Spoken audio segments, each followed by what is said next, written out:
Y'all, I'm eating, so if you hear me smacking, I'm so sorry. But this is the before. I didn't like the skinny leg look. Right here, I'm just cutting the outer side of each leg, and then I use that one that I cut to see where I stopped at.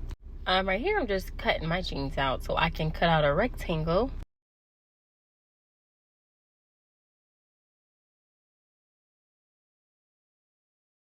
Now I'm using my chalk to trace out a triangle on that rectangle. Then I'll just use the first one I cut out and then place it on the other rectangle and then cut that out so it can be the same exact size. Right here, I'm just pinning one side of the triangle on the pants leg and make sure pretty sides touch. And you just pin one side, then sew one side, and then flip it, pin one side, sew that side.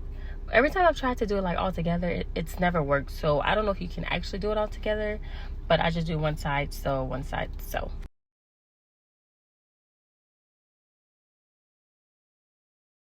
Some muscles or something. Keep turning. Crazy. Yeah, keep turning. Good job. Thank you.